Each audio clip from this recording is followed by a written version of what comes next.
मोहम्मद एक पाखंडी था,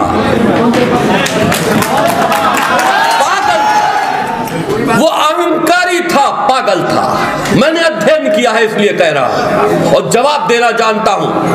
हमने तमाम मुल्लों को चैलेंज दिया था कि जो मैंने किताब मोहम्मद लिखी है उस पर आके हमसे बात करो। मैं इस्लाम को एक धर्म नहीं मानता। ऑर्गेनाइज वे में मोहम्मद द्वारा क्रिएट किया हुआ वो एक आतंकी गुट है, वो धर्म नहीं है।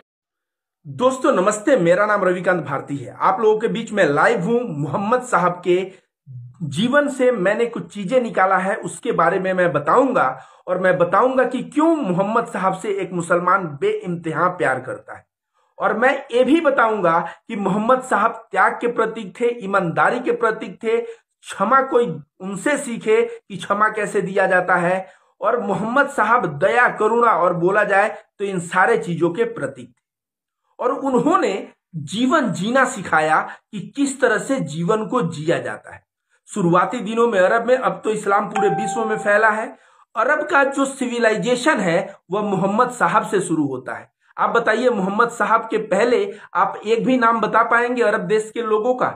नहीं बता पाएंगे। मोहम्मद साहब ने जो जिक्र किया उसके आधार पे हम बता सकते हैं इस्माइल अलैहिस्सलाम, इब्राहिम अलैहिस्सलाम, ईसा अलैहिस्सलाम और तमाम चीजें हम बता सकते हैं। तो आइए जानते हैं कि मोहम्मद साहब त्याग में क्या किया था। वो कई दिनों तक भूखे रहे थे, और वो तो छोड़िए, सब भूखा रहना आम बात है। हम लोग भगवान राम को कहते हैं कि वो अपना राज्य छोड़ के, राजा का ये पद छोड़ के वो वनवास चले गए। कितने बड़े त्यागी थे। बुद्ध को कहते हैं कि वो राजा के बेटे होके सन्यास लिए, वह कितने बड़े त्यागी थे। महावीर को कहते हैं राजा का बेटा होके जंगल चले गए, वो कितने बड़े त्यागी थे। और मोहम्मद साहब का त्याग सुनेंगे। कुरैश के लोगों ने बुलाया और बोला, आप चाहते क्या हो? आप पैसा चाहते हो तो पूरा का पूरा धन इतना दे दिया जाएगा कि वो धन बहुत ज्यादा होगा। अगर तुम नाम चाहते हो आप, तो आपका बहुत ज्यादा नाम ये किया जाएगा। उन लोगों ने कहा कि अगर आप चाहते हो पद, तो आपको हम लोग कबीले का सरदार बना देंगे और आपसे बिना पूछे एक पत्ता तक नहीं हिलेगा। मोहम्मद साहब का जवाब क्या था पता है? मोहम्मद साहब ने कहा कि तुम एक हाथ में चांद और दूसरे हाथ में सूरज रख दो तो भी मैं जो कर रहा हूं उस चीज को करूंगा। मेरा ईमान जो है, सोचिए कितनी बड़ी ईमानदारी वाली बात है कि आज तो लोग जो है 2 कौड़ी में बिक जाते हैं। ये नुपुर शर्मा और ये सब जो देखा जाए, यति नरसिंहानंद, ये 2 कौड़ी वाले लोग हैं। 2 करोड़ का घोटाला यति नरसिंहानंद किया। तो समझिए कि क्यों आखिर मुसलमान इनसे इतना प्यार करता है। बताइए, इतना बड़ा त्याग का प्रतीक कभी आपने देखा है? दूसरा बात आते हैं, मैं पढ़ रहा था कि जैसे बोला जाता, मुसलमान कहते हैं अल्हम्दुलिल्लाह। अल्हम्दुलिल्लाह मतलब होता है सारी तारीफें अल्लाह को। तो बोला जाता है कि जो व्यक्ति कृतज्ञ रहेगा वह व्यक्ति ज्यादा खुशहाल रहेगा। एग्जाम्पल के तौर पे हिंदू धर्म कहता है कि कृतज्ञता मतलब स्वर्ग और आरोप मतलब नर्क। मुसलमान पता है, मोहम्मद साहब की जिंदगी में पढ़ रहा था तो शुरुआत के दिनों में एक आया जिसमें इब्राहिम अलैहिस्सलाम आते हैं इस्माइल अलैहिस्सलाम के घर, और वहां आते हैं तो उनकी पत्नी रहती है और उनके पत्नी से पूछते हैं, पति कहाँ है तुम्हारा? वो कहती है बाहर गया हुआ है। तो पूछते हैं तुम्हारा जीवन कैसा चल रहा है? तो कहती है, अरे मेरे जीवन में बहुत आर्थिक कमी है, बहुत तंगी चल रही है, और 10 तरह की कमियां गिनाती है, आरोप लगाती है। वो कहते हैं कि जब इस्माइल आए तो उनको कह देना कि उनके दरवाजे का चौखट बदलना है। वो आए इस्माइल, तो ये औरत जैसे बताई, वो बोले वो मेरे पिता आए थे और मुझे बोल के गए हैं कि डिवोर्स के लिए। इस्माइल अलैहिस्सलाम डिवोर्स दे दिए। दूसरी शादी जब किए तो फिर इब्राहिम आए मक्का इस्माइल जी के घर, और इब्राहिम अलैहिस्सलाम आके पूछते हैं उनकी पत्नी से, नई पत्नी से, तुम कैसी हो? तो अच्छे, तुम्हारा जीवन कैसा चल रहा है? तो कह रही है कि अल्हम्दुलिल्लाह जीवन बहुत अच्छा चल रहा है, अल्हम्दुलिल्लाह मेरे पति अच्छे हैं, अल्हम्दुलिल्लाह मेरे ये अच्छे हैं। तो कहते हैं कि अगर इस्लाम आए तो उनको बोल देना कि वो दरवाजे का चौखट रखे। इसका मतलब समझिए, हिंदू धर्म में हम लोग भी कहते हैं कृतज्ञता का बहुत बड़ा महत्व है, धन्यवाद का बहुत बड़ा महत्व है। सोचिए, जीवन जीने का खुशहाल तरीका अल्हम्दुलिल्लाह में है। और यह तरीका कौन बताया? यह तरीका कौन बताया? यह तरीका मोहम्मद सल्लल्लाहु अलैहि वसल्लम बताए। आपको यह भी बता दें कि हिंदू धर्म में हमारे आश्रम में एक सन्यासी, जो आश्रम हिंदू धर्म का होता था, उसमें शिक्षा दे रहे थे। तो एक छात्र दौड़े दौड़े शिष्य आता है और कहता है, गुरुजी एक अच्छा खबर है, दक्षिणा में गाय मिली है, अब हम लोगों को दूध पीने को मिलेगा। तो गुरुजी खड़े हो जाते हैं और बोलते हैं, ईश्वर का लाख लाख शुक्र है, हमें अब दूध पीने को मिलेगा। 4 दिन बाद वह शिष्य दौड़े दौड़े आता है और गुरुजी बाकी शिष्यों को पढ़ा रहे होते हैं और कहते हैं, जो व्यक्ति गाय दिया था वह वापस लेके चला गया। गुरु बोलते हैं, ईश्वर का लाख लाख धन्यवाद, आज से हम लोगों को गोबर साफ करना नहीं पड़ेगा। तो देखिए, जब हम धन्यवाद देते हैं, जब हम अल्लाह के कृपा या ईश्वर के कृपा से बोलते हैं या सारी तारीफें ईश्वर को देते हैं, तो हम कृतज्ञ होते हैं। अगर वही सन्यासी गाय जब मिलता तो कहता, आज से गोबर साफ करने की नौबत आ गई है, ईश्वर कैसा है, हम लोग शांति से जीवन जी रहे थे, कल से गोबर साफ करो ना। और 4 दिन बाद गाय को कोई छीन लेता और लेके चला जाता तो ये कहते, यार कैसा ईश्वर है, ये 4 दिन दूध पीने को क्या मिला, इससे देखा नहीं गया, गाय लेके चला गया।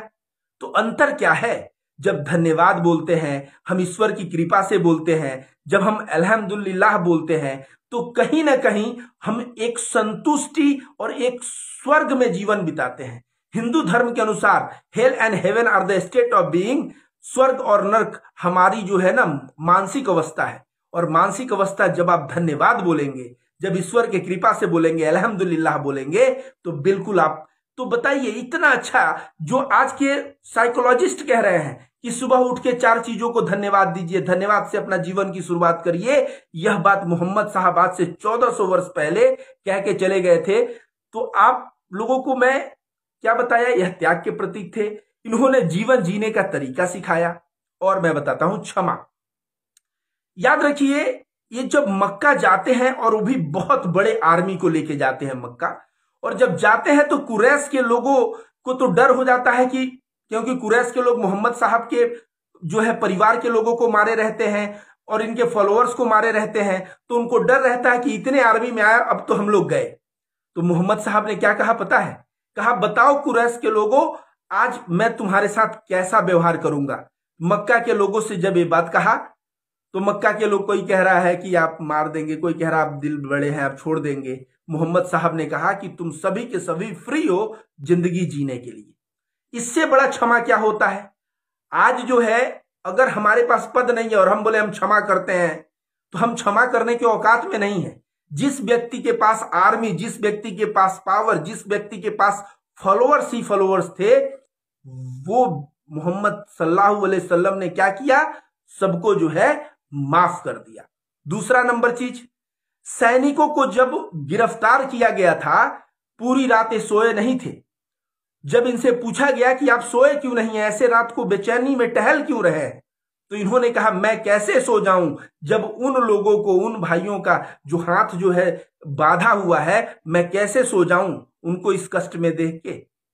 तो कोई क्षमा जो है मोहम्मद साहब से सीखे। इसके बाद मैं बताता हूं, आइए बात करते हैं प्यार की बातें। वो जो है आज तक डेल कार्नेगी आज सिखाता है कि कोई बात करे तो उसकी आंखों में देखो, कोई बात करे तो थोड़ा सर झुका के और उसके तरफ देखते रहो और ऐसे करते रहो ताकि उसको लगे कि हाँ सुन रहे हो, उसको सम्मान दे रहे हो। मोहम्मद साहब अपने जीवन काल में आज तक ऐसी घटना नहीं हुई कि कोई सामने से व्यक्ति कह रहा हो और वहां से अटेंशन हटा के एक किसी दूसरे से बात करने लगे हों और उसको बोले हों बोलो। गरीब हो चाहे अमीर हो, राजा हो चाहे रंक हो, जब वह बोलता था तो मोहम्मद साहब बहुत ही ध्यान से उसकी बातों को सुनते थे। आज जो डेल कार्नेगी बता रहे हैं, ये मोहम्मद साहब बहुत दिन पहले बता के चले गए। पूरे जीवन इनकी जो वॉइस है, यह बहुत ही विनम्र स्वभाव और विनम्र आवाज के व्यक्ति थे, बहुत ही विनम्रता पूर्वक बात करते थे। हम लोग बात करते हैं सम्मान की कि भाई सम्मान दो, पैर छूते हैं सम्मान दो, हम लोग सम्मान की बात करते हैं। पता है, सम्मान देने से हिंदू लोग मानते हैं यहाँ आज्ञा चक्र होता है और आज्ञा चक्र जो है अच्छा रहेगा, इसलिए हम लोग कहीं भी देखेंगे कोई भी मंदिर तो ऐसे ऐसे हम लोग करने लगते हैं। इस्लाम में क्या है? इस्लाम में लोग अपने बच्चों को आप कह के बात करते हैं, ये भी तो एक सम्मान का एटीट्यूड है। उसके बाद आप ऐसे कह देंगे जीसस क्राइस्ट, ईसाई कह देंगे, लेकिन जब भी एक मुसलमान नाम लेगा ईसा मसीह का तो क्या कहेगा? ईसा अलैहिस्सलाम, इब्राहिम अलैहिस्सलाम, इस्माइल अलैहिस्सलाम। ये अलैहिस्सलाम क्या है, ये जो सम्मान दे रहा है, इससे सम्मान से मुसलमानों के चेहरे पे जो नूर मतलब जो चमक रहेगा वो जो है जबरदस्त चमक रहेगा। तो दोस्तों, मैंने मोहम्मद साहब के ऊपर जो किताबें स्टडी किया, पिछले 3 दिनों में मैंने लगभग 3 किताबें पढ़ा, और इसके पश्चात मैंने सोचा है मोहम्मद साहब के ऊपर एक ज्ञान यज्ञ करने को। ज्ञान यज्ञ मतलब क्या होता है कि उनकी लाइफ स्टोरी का हो सकता है, तो जो अच्छी चीजें हैं उसका 10 मिनट का मैं एक वीडियो बनाऊं और आप लोगों के बीच वो वीडियो को दूंगा, और तब वह आप वीडियो को सुनिए और वीडियो को सुन के ज्यादा से ज्यादा लोगों के साथ आप शेयर करिए ताकि लोगों को पता चले। अब आप कहेंगे कि भाई मोहम्मद साहब के ऊपर तो बहुत सारे वीडियो हैं, मोहम्मद साहब के ऊपर तो बहुत सारी किताबें हैं। मैं मोहम्मद साहब सनातन धर्म के दृष्टि में उसका टाइटल होगा कि हिंदू धर्म में एक हिंदू बंदा मोहम्मद साहब की जिंदगी देखे तो कैसे जो है वशिष्ठ ऋषि या विश्वामित्र ऋषि जो हमारे उच्च अव्वल दर्जे के जो सन्यासी थे, उन सन्यासियों से इनका जीवन कैसे मैच कर रहा है। आप सभी को बता दे, इन्होंने कहा कि जब सोचिए, ऐसा एक जगह मैं पढ़ रहा था, उसमें लिखा है कि पानी था और एक बंदे को प्यास लगा तो वो दूसरे बंदे को दे दिया कि पहले तुम पी के मुझे दो। फिर वो बंदा प्यासा है लेकिन वो और प्यासे को दे दिया कि तुम पी के मुझको दो। इस तरह का त्याग जो है ना, और बाबा साहब अंबेडकर भी बहुत बड़ी बात लिखे हैं। वो लिखे हैं कि किस तरह से इस्लाम के लोगों ने पूरे विश्व के अलग अलग जगहों पर राज क्यों किया, पता है? क्योंकि जो बंदा इस्लाम से जुड़ जाता था ना, उसके लिए पूरा का पूरा कौम खड़ा हो जाता था और जो है वो अकेला महसूस नहीं करता था, और इसलिए जो है वे लोग जो है पूरे विश्व में अगर देखा जाए तो अलग अलग जगहों पे राज किया है। बाबा साहब अंबेडकर ये भी कहते हैं कि हिंदू धर्म में ब्राह्मण बोलेगा क्षत्रिय नीचे है तो क्षत्रिय और ब्राह्मण की लड़ाई सदा से है, क्षत्रिय बोलेगा कि वैश्य नीचे है, ये तो झगड़े हुए हैं। क्षत्रिय कहता है कि ब्राह्मण हमारा हमको देखते हाथ उठाए, और ब्राह्मण कहता है क्षत्रिय देखते हाथ उठाए। तो हिंदू धर्म में चारों वर्णों में लड़ाई थी, तो उसमें अगर एक कोई दलित है तो उसको लगता था कि मैं हिंदू हूं ही नहीं। तो मैं यही बताने का प्रयास कर रहा हूं, मैं जब पढ़ना शुरू किया तो जो औरतों का अरब में स्थिति थी वो बहुत ही बुरी स्थिति थी। अरब में औरतों को लोग जो है कई शादियां कर लेते थे, लोग अपने सौतेली माँ से शादियां कर लेते थे। अलग अरब का मैं कहता हूं कोई सभ्यता ही नहीं था, सभ्यता देने वाले मोहम्मद साहब हैं। वहां पे जो औरतों को रिस्पेक्ट, मैं एक कहानी पढ़ रहा था, मेरे आंख में आंसू आ गया जब पढ़ रहा था। वो बंदा जब कहता है कि इस्लाम अच्छा धर्म है तो औरत कहती है कि क्या है, तो कहता है कि इसमें है कि पड़ोसी की मदद करो और सबसे प्रेम करो, सबका सम्मान दो, किसी का हक मत मारो। इस तरह की जब बात वो औरत सुनती है तो औरत रोते हुए कहती है, वो कहती है कि मेरे पिता की मैं तीसरी पुत्री हूं और पिता ने मुझे जिंदा क्यों छोड़ा? पिता ने मुझे जिंदा सिर्फ इसलिए छोड़ा क्योंकि जो मेरी पहली बेटी को अपने गाड़ के चले आए थे, दूसरी बेटी को जब वो गाड़ने गए थे तो बेटी उनकी उंगली नहीं छोड़ रही थी, और उंगली कब छूटा? जब वो बेटी मर गई तो उंगली छूटा। तो तीसरी बेटी को जब वो गए बरी करने के लिए तो उनके दिल में वह बात याद आया अपनी सेकेंड बेटी वाला, और इसको जिंदा छोड़ दिया। तो कहती है कि मैं जो है इस वजह से जिंदा हूं। लेकिन मोहम्मद साहब के आने के बाद वहां की सभी औरतें, सभी लड़कियां वो जिंदा भी थी और उनको एक अव्वल दर्जे का सम्मान भी था। ठीक है, तो एक भाई कह रहे हैं एक्सेप्ट माय रिक्वेस्ट।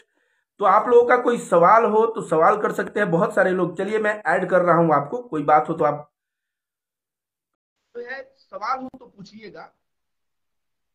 एडिंग हो रहा है, मुझे लाइव में ले लीजिए। कमेंट पढ़ लेता हूं।